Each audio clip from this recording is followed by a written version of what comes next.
Se você percebe que as pessoas te pedem favor demais, usam da sua boa vontade, às vezes você fica se perguntando assim, nossa, como que essa pessoa é tão invasiva? Como que ela não percebe? Como que ela não desconfia que ela está sendo tão indelicada? Quero te falar uma coisa, mas entenda que a minha intenção não é te deixar culpada. Mas às vezes a responsabilidade pode estar também na forma com que você age com essas pessoas. Ou seja, quero que você acompanhe meu raciocínio para você entender sobre as suas atitudes e os seus comportamentos que podem estar contribuindo para que pessoas folgadas se aproveitem de você. E sabe por que eu preciso trazer um pouco da responsabilidade para você, sem te deixar culpada? Porque se você está assistindo esse vídeo, se você se identifica com esses sinais, você tem o poder de mudar o seu comportamento. Às vezes a gente acha que nós temos que focar na mudança do comportamento do outro para que isso reverbere de alguma forma positiva para mim. Mas não. Se você tem consciência dessa situação, se você tem consciência desse problema, entenda que a única coisa que você pode mudar é a forma com que você se comporta. E aí sim, mudando a forma com que você se comporta, você vai identificar mudanças de comportamento nessas outras pessoas que você percebe que são folgadas e abusam da sua boa vontade. Por isso, hoje meu objetivo é te mostrar alguns erros que você comete aí na convivência, que você comete na sua boa vontade, que são formas gentis, educadas, empáticas, cuidadosas, mas que no final das contas você está ajudando a manter esse comportamento inadequado nas outras pessoas.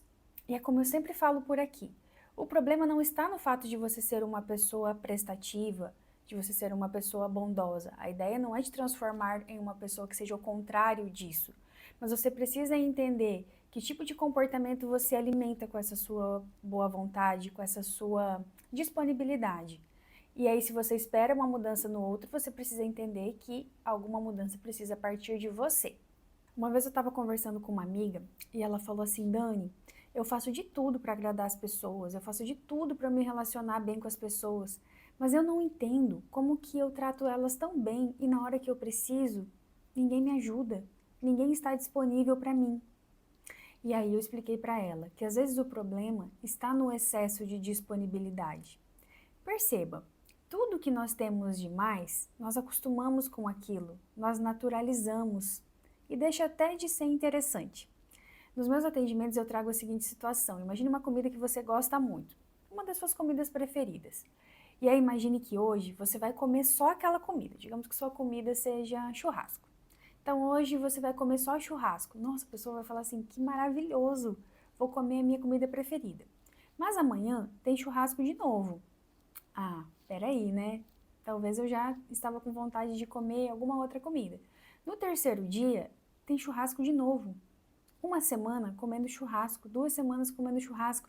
Ou seja, vai chegar uma hora que aquele churrasco não vai ser tão prazeroso como seria se ele estivesse disponível de forma esporádica, se você tivesse acesso de vez em quando.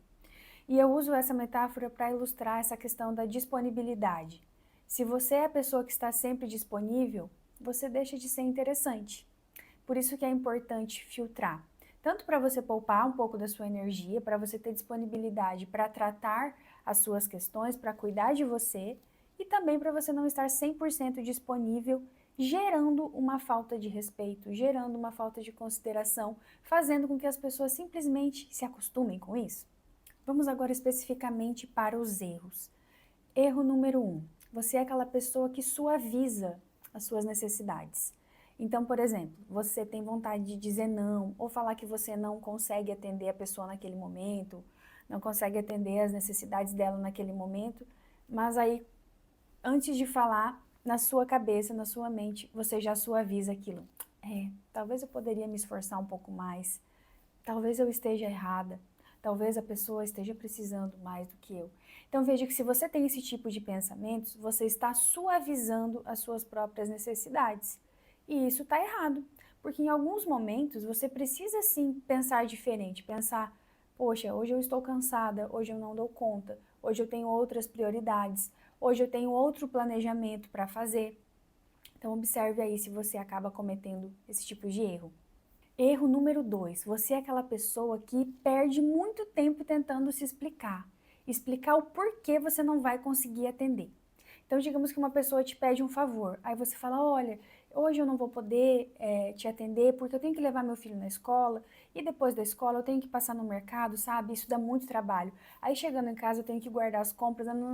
Então você tenta justificar demais para ver se a pessoa aceita com mais facilidade aquele estabelecimento de limites. Só que toda vez que você se explica demais, o que acontece? A pessoa pode gerar mais questionamentos para você. Então ela pode falar, mas você não pode deixar isso para depois? E se você passar no mercado amanhã e você passar aqui para me ajudar? Então veja, quanto menos explicação, melhor.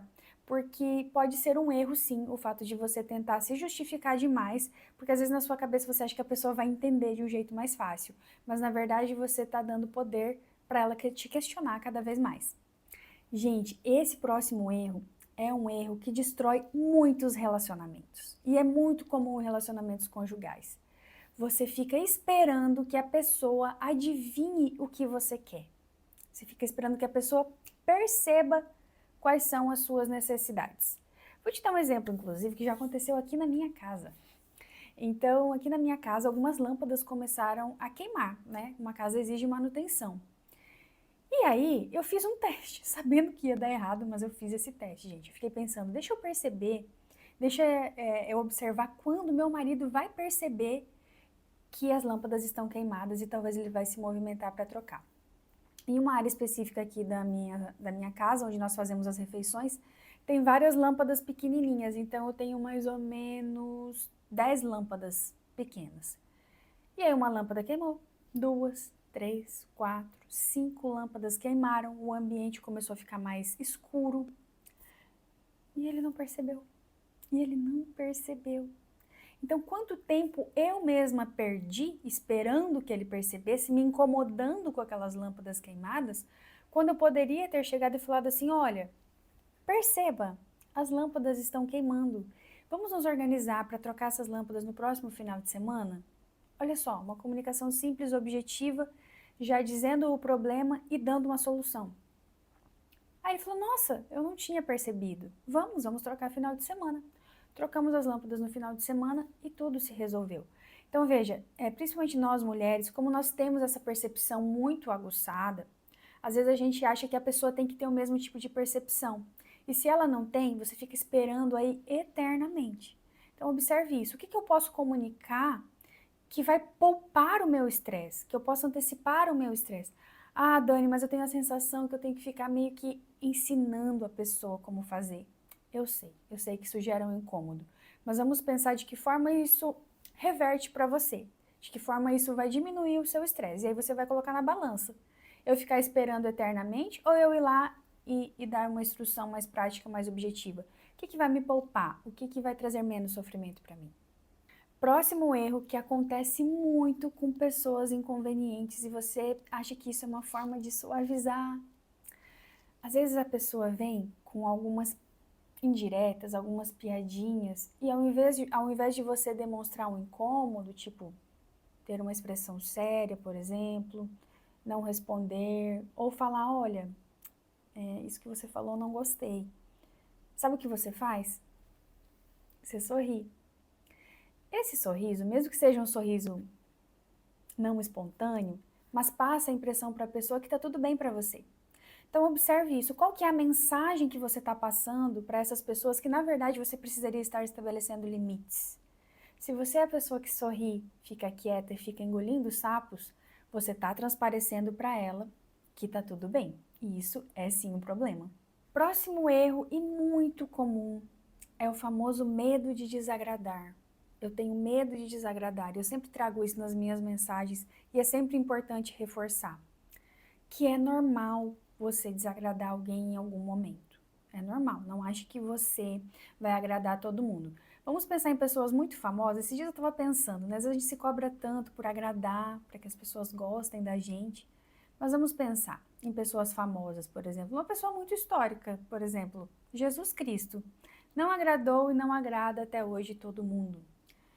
Anitta. Gente, mesmo que você não goste de Anitta, você sabe quem é a Anitta. A Anitta desagrada muita gente. E perceba que quando ela desagrada uma parte das pessoas, ela se conecta justamente com outras pessoas que gostam dela. E isso é muito importante.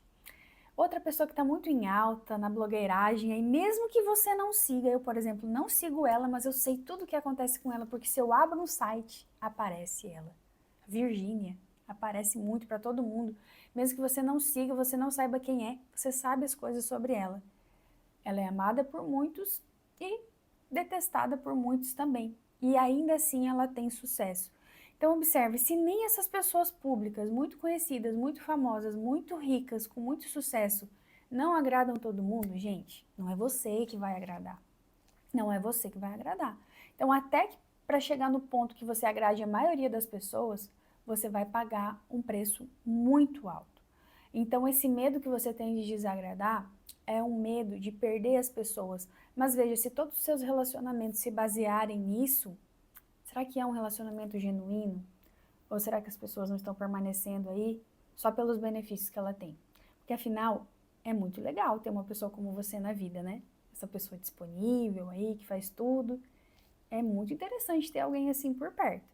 Então, se você deseja começar a mudar essa realidade, você precisa sim entender que desagradar alguém vai fazer parte em algum momento. E que isso não é de todo ruim, porque isso gera um filtro que você vai afastar as pessoas que estão ali só por interesse, de alguma forma. Se você se identificou com esses sinais, esses erros que eu te passei, novamente eu quero reforçar que a ideia não é que você se sinta culpada. Você não age assim porque você quer, porque você escolheu. Você age assim porque você é o fruto do seu meio, você é fruto da sua história de vida, fruto dos relacionamentos que você tem. E toda a nossa forma de agir, ela foi moldada em algum momento por essas vivências, tá? Então entenda que foi a forma que deu certo para você e que de alguma forma dá certo até hoje, mesmo que você pague um preço muito alto.